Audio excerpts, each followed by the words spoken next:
I'm Rod Sterling. You're listening to the Zero Hour. Suspense. I'm the Whistler. Yours truly, Johnny Dollar. Who is it? The Fat Man. Presents The Man Called X. The Mysterious Traveler. Another journey into the realm of the strange and terrifying. I hope you will enjoy the trip, that it will thrill you a little and chill you a little. So settle back, get a good grip on your nerves. Where are we going? You'll find out when we get there.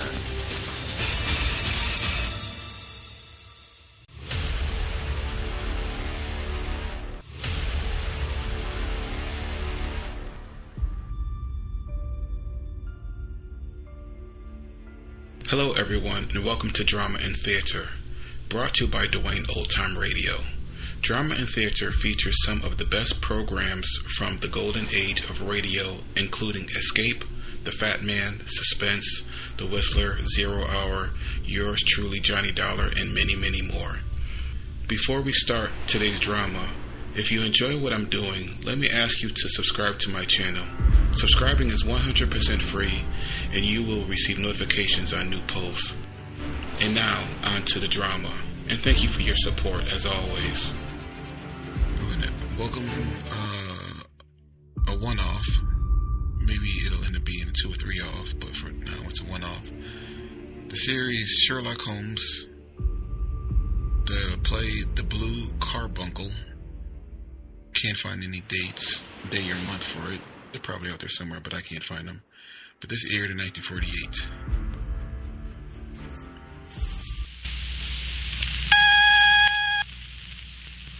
This is Cy Harris with an important announcement about Sherlock Holmes. Commencing Monday, January 3rd, and each Monday thereafter, the adventures of Sherlock Holmes will be heard at a new time over most of these mutual stations. Consult your local papers or mutual station for the time of the broadcast.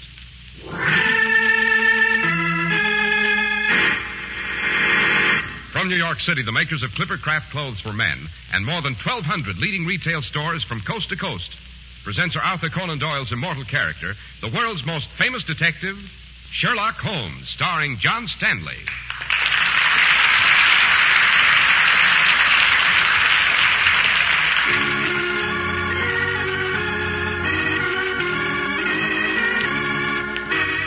This week's story, The Adventure of the Blue Carbuncle.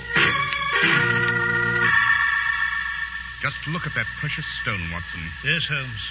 Incredibly beautiful. So pure. So brilliant. Quite. But behind the beauty there is evil, Watson. This carbuncle was found in southern China, and... Why do they call this stone a carbuncle, Holmes? Isn't a carbuncle ruby red? Indeed it is. But this is blue, and the rarity of it has given it a sinister history. For the sake of it, there have been several robberies, an acid throwing, a suicide, and 2 murders.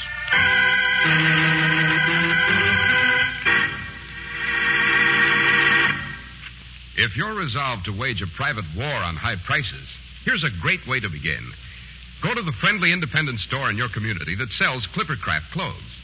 Select the luxurious Clippercraft suit that satisfies your taste, but note that it costs only $40 or $45. It's a terrific value. It has to be. Your Clippercraft dealer is one of the more than 1,200 independent stores from coast to coast who concentrate their huge purchasing power for the greatest possible savings in production and distribution, so that even a rich-looking pure worsted suit with the famous Clippercraft label costs only $45. Yes, the store in your community that sells Clippercraft clothes is your personal purchasing agent, your private value scout. They picked Clippercraft especially to keep you sold, and they're 100% right. You'll find out for yourself when you compare Clippercraft with clothes selling for many dollars more.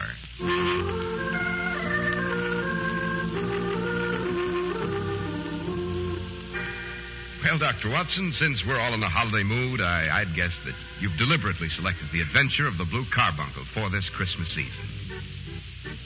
Indeed, I have, Mr. Harris. The adventure was both a Christmas tale and a most intriguing crime. It was Christmas morning.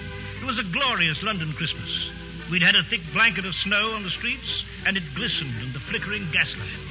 Now and then a sleigh would dash by, the horses prancing along as though they shared the festive mood, shaking their heads, it seemed, deliberately to jingle the bells on the harness. Stout gentlemen, their cheeks as red as could be, a broad grin on their faces, held the reins tightly in their mittens, carefully piloting their cargoes of gaily wrapped packages. At the corner of Goode Street on Tottenham Court Road, a tall man with a pointed beard, rather impoverished looking, was trudging along. He carried a white goose slung over his shoulder. As he reached the corner, a group of young rowdies began to tease him. Yo, where you going, Governor? Ain't you bet a few pennies for Christmas, eh, Governor? I'd gladly give you a few coins, but I really can't spare them. How about that goose you're carrying, eh? Blimey, His Majesty must have plenty of spare change to bought a goose like that. No, please. This goose is all I can bring home to my family for Christmas. I bet you I can knock his head off with a snowball. Even though he is so tall, even though his eye is a church steeple. Come on, Governor, I'll bought a few pennies. Let go of my coat. Hey, watch his hat. Now, here goes my snowball. Yeah. Oh, my hat! Oh, good boy, you've knocked it off. Great. You ragamuffins. If you won't behave, I'll take this walking stick of mine and have at you. Boys, he's swinging now. Oh, he missed. I'll catch you. What are you boys up to? You leave that poor chap alone. Fine way to get Christmas time. Now, be off with you. Be off. Thank you, sir. Thank you. Not at all. My name is Peterson. Good heavens. The police. And I've broken that window. Thank you for assisting me, sir. A Merry Christmas to you, sir. Oh, wait. You left your hat there on the snow and you dropped your goose. Come back here. Come back.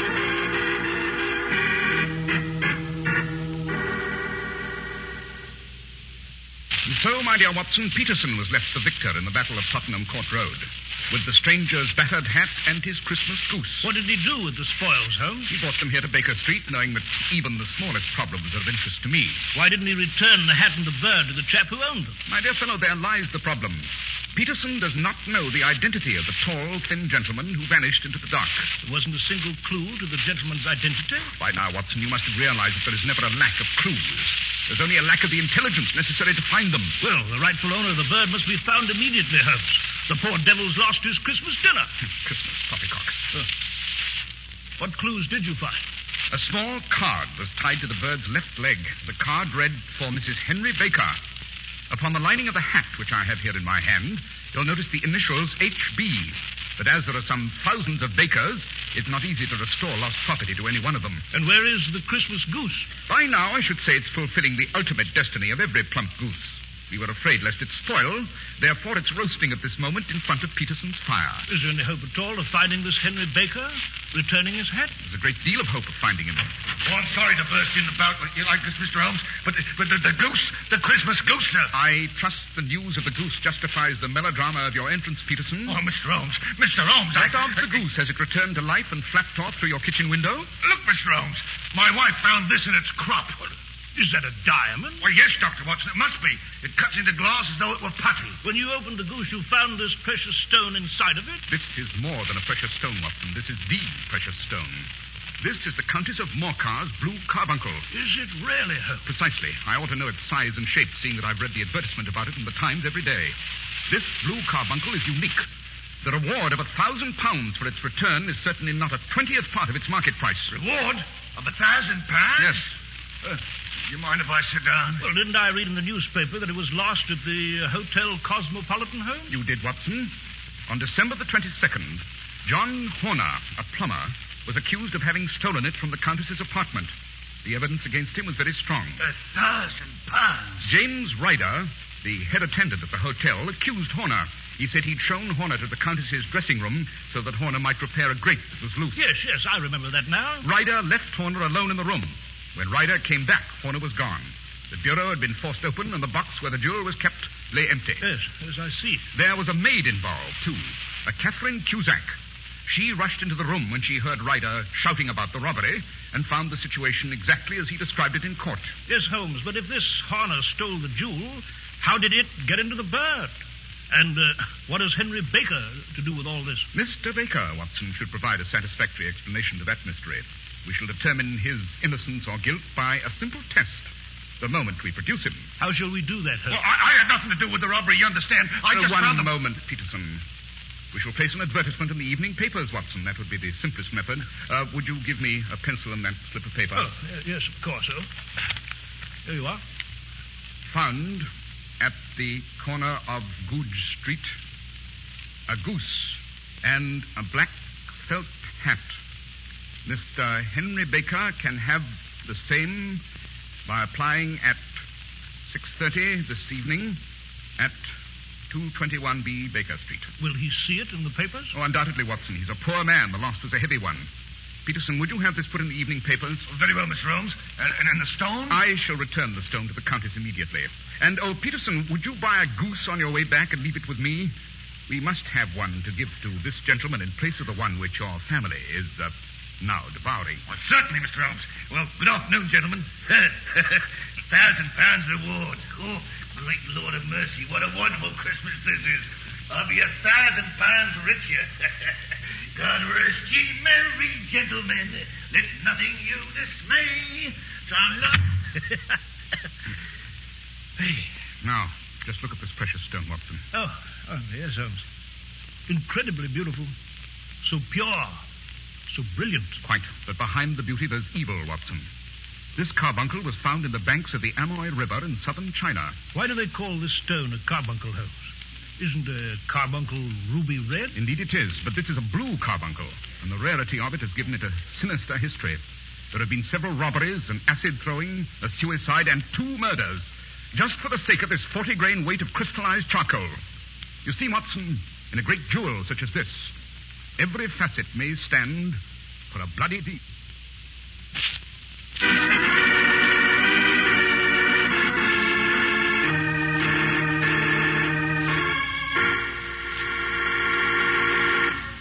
If you were shopping for the finest silver, you would naturally look for the sterling mark.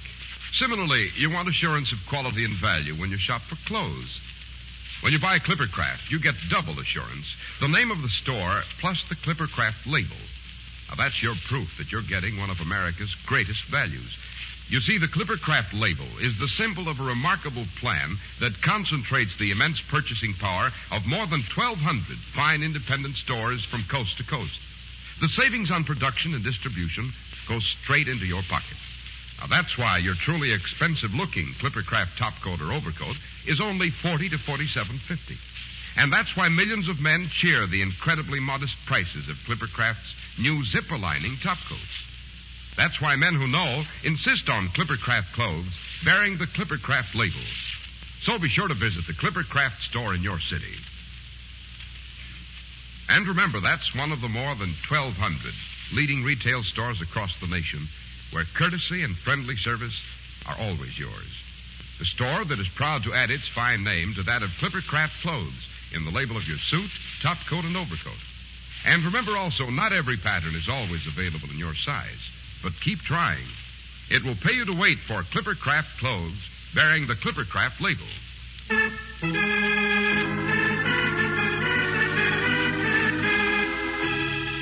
Well, Dr. Watson, shall we return to the story of the criminal who stole the blue carbuncle? Most certainly, Mr. Harris. I returned to Holmes's room later that evening to find Holmes with Mr. Henry Baker, the gentleman who'd lost his hat and his Christmas goose, who had appeared in response to the advertisement. About your bird, Mr. Baker. We were compelled to eat it. You've eaten my bird? Yes, it would have been of no use to anyone had we not done so. I presume this other goose upon the sideboard will answer your purpose equally well?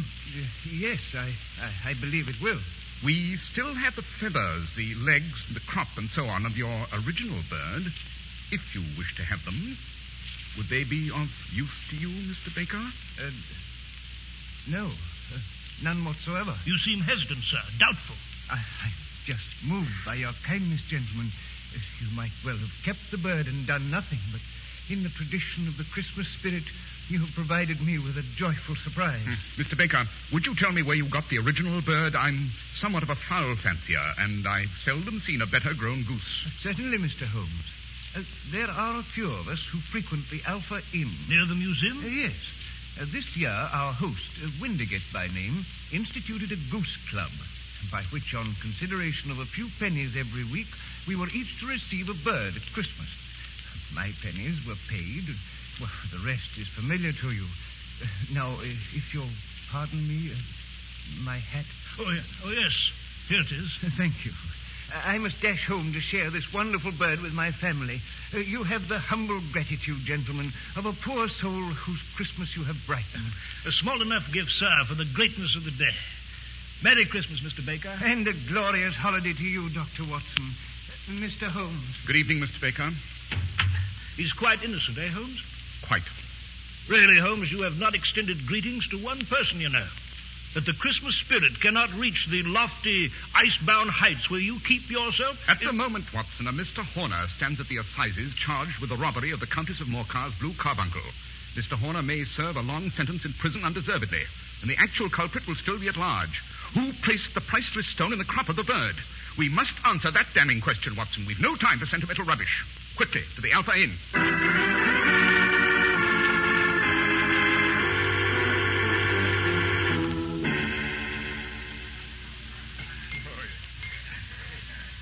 There's the landlord of this inn at the bar, Holmes. A red-faced chap in the white apron. Name's Windigate. Mr. Windigate. Well, what will it be? 2 glasses of beer, please. 2 glasses of beer it is.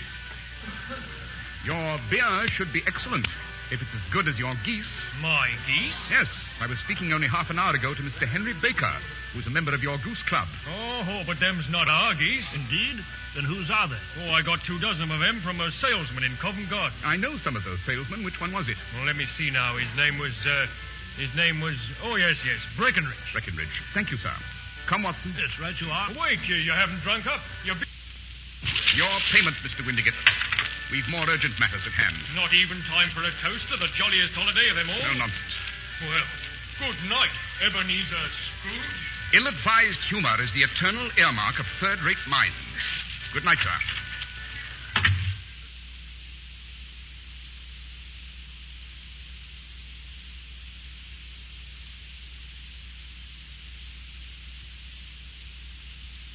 By Jove, Holmes, even old Windigate's caught the spirit of the day. I must say, Holmes, for you to regard this beautiful legend of St. Nicholas, and the one day we may all walk this earth with a carefree and childish heart, to regard it as sentimental rubbish, it's inexcusable, Holmes. To my mind, Watson, there's but one inexcusable act, the failure of the human mind to solve a problem, especially a problem in crime. You must fetch a cab and race to Covent Garden Market. This salesman, this Breckenridge, he holds the solution to the riddle of the stolen jewel.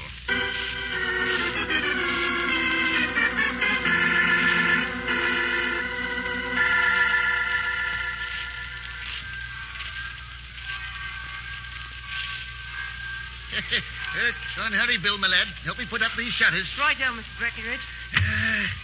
You hear those church bells, Bill, my lad? I do, Mr. Breckenridge. It's the sweetest music a man could ever hear. Church bells at Christmas time. You know what the bells are saying? What, Mr. Breckenridge? They're saying, you no business in the stall working this night.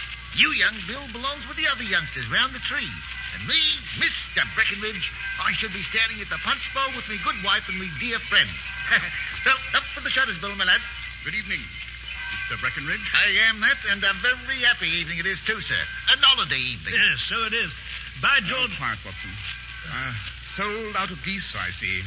I could let you have 500 tomorrow morning. Tomorrow morning will not do. Surely you may find just one more. I was recommended to you.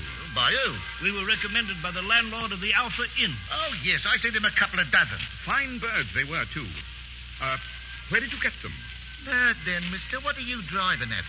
Let's have it straight now. It's straight enough. Well, we should like to know who sold you the geese which you supplied to the Alpha Inn. I shan't tell you. It's a matter of no importance, but I don't understand why you should be so disturbed over such a trifle. Trifle, is it? You'd be angry if you were as pestered as I am. When I pay good money for a good article, that should be the end of the business. But it's where are the geese? And who did you sell the geese to? And what do you take for the geese? Never in all my years at this stall have I heard such a fuss. Well, I have no connection with any other people who've been making inquiries. But I'm always ready to back my opinion on a matter of fowls. Meaning just what? Meaning that I have a fiver on it that the bird I ate is country bred. Why do you say that, Holmes? You've lost your fiver. It's town bred. Nothing of the kind. I say it is. And I don't believe it. You think you know more about fowls than I, who've handled them ever since I was a nipper? I'll have a sovereign on it with you, just to teach you not to be obstinate. Bring me the books, young Bill. Oh, I'll fetch them. They're up on this shelf. Here's the big ledger. Fine, lad, fine. Now then, Mr. Cockshoer, if you'll step over here to the lamp. Very well. And lick at me thumb, and I'll find the page. Need new spectacles. There we are. Look at that third name. Just read it out to me. Mrs. Oakshott, 117 Brixton Road, egg and poultry supplier. Read the last entry. December the 22nd, 24 geese at 7 shillings and sixpence. Quite so. And what's it say underneath? Sold to Mr. Windigate of the Alpha at 12 shillings. What are you to say now? You owe him a sovereign, Holmes. And it is. You won, Mr. Breckenridge. You won. So I did, Bill Millette. And you may have the sovereign seat at it's Christmas time. Oh, thank you, sir. Come, Watson, the air about this store becomes sickeningly sweet. I'm with you, Holmes. Well, evening, Mr. Breckenridge. And a Merry Christmas. A Merry Christmas to you, sir. Walk down the street a bit, and they want to confer privately about our next step. I should say it's Brixton Road, Holmes. This Mrs. Oakshott who raises the geese must know how the blue carbuncle came to be in the bird's crop. Undoubtedly. Now that I've duped Breckenridge by means of that wager and telling me the woman's name. It's the salesman, Breckenridge. Who's the little fellow he's arguing with? He wasn't at the stall before. If you come pestering me with all your silly talk, I'll send the dog at you. But, Mr. Breckenridge, You bring Mrs. Oakshott here, and I'll answer her. But what have you got to do with it? Did I buy the geese off you? No, but one of them is mine all the same. Well, then ask Mrs. Oakshott for it. This may save us a visit to Brixton Road, Watson. Come, we'll see what's to be made of this fellow. I've had enough of this. Get out! He's chased a stranger away from his stall. Here he comes. We must stop him, Watson. One moment. Stop where you are. Who are you? What do you want? You'll excuse me, sir. I could not help overhearing your conversation with Mr. Breckenridge. I believe I may be of assistance. But who are you? How could you know anything about it? My name is Sherlock Holmes. It's my business to know what other people don't know. And I'm Dr. John Watson. You, sir, are endeavoring to trace some geese which were sold by Mrs. Oakshott to Mr. Breckenridge at the stall down the street. The geese were sold in turn to Mr. Windigate at the Alpha Inn and then to Mr. Henry Baker. Then you do know about it. You can help me? Of course I can. Your name, sir? My name is John Robinson. No, the real name. It's always awkward doing business with an alias. Well, my real name is James Ryder. Precisely so. You are head attendant at the Hotel Cosmopolitan, where the Countess's precious jewelry disappeared. Please, Mr. Holmes. I suggest we discuss this case at my residence on Baker Street.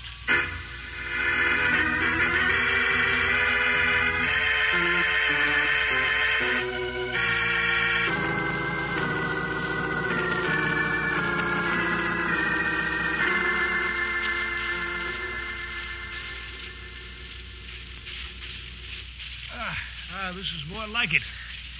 Oh, that fire's very cozy. Mr. Ryder, I've invited you here to Baker Street because you want to know what became of those geese. I want to know desperately, Mr. Holmes. You are concerned, Mr. Ryder, with one bird, white, with a black bar across the tail. You know about it? Can you tell me where it is? It came here. Here? Yes. And it laid an egg after it was dead. The prettiest, brightest blue egg. I have it here in my strongbox.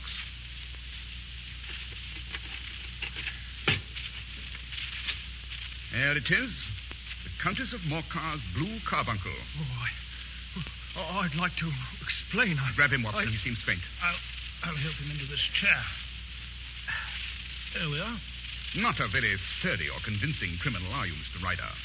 You've heard, of course, of this blue stone? It was Catherine Cusack who told me about it. Yes, I see. Her ladyship's maid. You knew this man Horner had a criminal record, that it'd be easy to point suspicion toward him.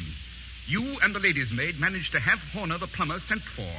After he left, you rifled the jewel case, raised the alarm, and had him arrested. Mr. Holmes, I never went wrong before. I never will again. Don't bring this into court. It's all very well to be contrite now, Mr. Ryder. But you thought little enough of poor Horner in the dock for a crime of which he knew nothing. I'll leave the country, Mr. Holmes. The charge against him will break down. We still haven't had an account of how the precious stone got into the goose's crop, Holmes. Yes, Watson. Well, Mr. Ryder, you begged forgiveness, but you do not explain very much. Yes, I'll tell you. After I'd taken the stone, I knew there was no place about the hotel where it would be safe, so I've a friend, Maudsley by name. He served time in Pentonville. He knows the ways of thieves, and I counted upon Maudsley to help me turn the stone into money. I ran to my sister's house, Mrs. Oakshott on Brixton Road. Yes, I presume that while you're there, it occurred to you to hide the priceless gem in the crop of one of her geese, which were probably waddling in her backyard when you arrived. Just so, Mr. Holmes. She promised to give me one of the birds for the holidays, and I selected one, white, with a barred tail. I forced the jewel down its throat. Then my sister came out of the house. She told me to select a goose. Well, there was great numbers of them in the yard, and I pointed to what I thought was the proper bird, white with a barred tail. I carried the goose to Maudsley. And when you opened its crop, you suddenly realized there was more than one goose that was white with a barred tail. I was frantic, Mr. Holmes. I discovered the goose had been sold to Breckenridge at Covent Garden. I ran to his stall. That's where you found me. Now I'm a branded thief. Miserable creature, Holmes. Oh, I yielded to a moment's temptation. Don't turn me into Scotland Yard. I'll do whatever you ask. I'll make amends somehow. You know, Holmes, if Ryder here doesn't appear in court, the case against Horner will collapse. That's fair enough, isn't it, Holmes? Send Ryder to jail now, and you may make him a jailbird for life. You may be commuting a felony, but you'll save this man's soul. Must you turn him over to the yard? Well, Holmes? What do you say, Mr. Holmes? What do you say? Get out, Mr. Ryder. What? No more words. Get out. Oh, God bless you, sir. God bless you. You've astonished me, Holmes. Well, Watson, this is the season of forgiveness, isn't it? Yes, of course it is, but, you know, I thought you'd quite forgotten that, Holmes. I thought you'd no use at all for Christmas. I thought landlord Windigate was quite right in calling you Ebenezer Scrooge. Even old Scrooge had a change of heart, didn't he? Yes, so he did, Holmes, so he did. Well, shall we drink to it? Shall we drink to John Ryder, landlord Windigate, Breckenridge the shopkeeper, and Little Bill? To them, and with all my heart, to you, Holmes. Merry Christmas. I join you in the toast, my dear Watson. A very Merry Christmas indeed.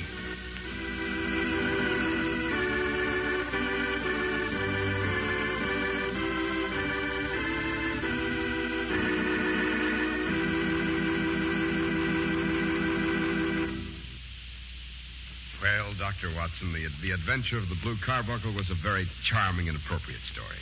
I imagine that next week, though, we return to the bloody, the grotesque, the great struggle between Holmes and the most brilliant criminals of his time. We do, Mr. Harris. Next week's adventure is entitled The Adventure of the Malicious Moor, which strangely resembles the story of Shakespeare's Othello. Well, that's a very attractive prospect, Dr. Watson. And, Doctor, as most of the friends of Sherlock Holmes know, an internationally famous society has been founded called the Baker Street Irregulars, a society of devotees to Holmes and to his adventures. And here in New York, there is a chapter known as the Diogenes Club, after the great Greek philosopher who searched the earth for an honest man carrying a legendary lantern. Now, each year, the Diogenes Club, whose members include many of the most distinguished personalities on the current American scene, makes special awards for outstanding achievements. On Wednesday, December 8th of this year, the very first recipient of this award, a Diogenes lantern, was President Harry S. Truman. The lantern was presented to our president by Mr. Elmer Davis and by Mr. Christopher Morley. In presenting it, Elmer Davis said that President Truman received it for shedding light on the political situation when the experts were in the dark. Now, in the absence of Dr. Charles Goodman, president of the Diogenes Club, I have been delegated to announce the latest award of the Diogenes lantern. Following the award to President Truman, the makers of Clippercraft clothes and all of us associated with the production of the adventures of Sherlock Holmes for radio are proud to announce the award of a Diogenes lantern for his brilliant portrayal of Holmes on the air to the eminent actor who plays the role on this program, the first citizen to receive the award after President Truman, Mr. John Stanley. Ladies and gentlemen, Mr. Stanley. Thank you, Mr. Harris, for representing Dr. Goodman and his associates. It goes without saying that I am deeply honored to receive this second Diogenes lantern, and humble that I should be so singled out. I may say that I'm doubly humble in my approach to the portrayal of the great detective Sherlock Holmes. Again, thank you very much, and a Happy New Year.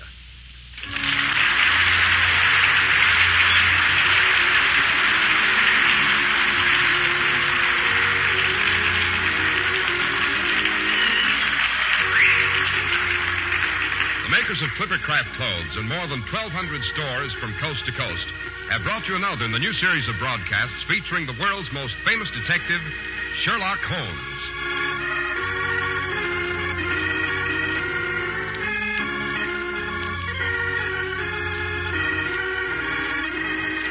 Our stories are based upon the character Sherlock Holmes, created by Sir Arthur Conan Doyle, and the program is produced and directed by Basil Loughlin. Sherlock Holmes is played by John Stanley, Dr. Watson by George Spelvin. This week's story was written by Howard Merrill with special music by Albert Furman.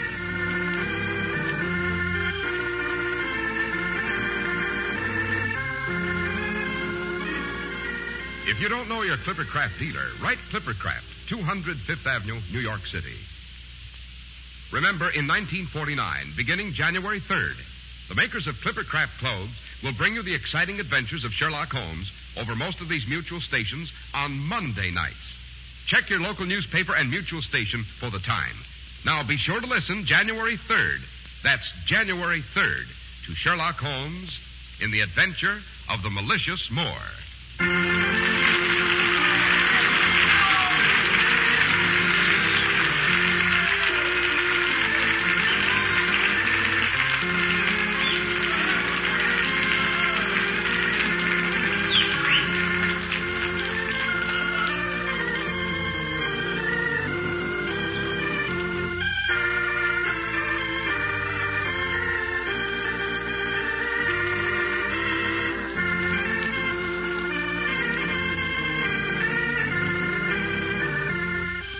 This is Cy Harris speaking for Clippercraft Clothes and wishing all of you a Happy New Year. This is the Mutual Broadcasting System. Thank you for listening to and showing your support for my podcast. If you would like to receive notifications of when new episodes are posted, please subscribe to my channel. Subscriptions are 100% free, and they really help me get an idea of how I'm doing. Well, hope you enjoyed, and until next time, stay safe, wish you well, and as always, peace.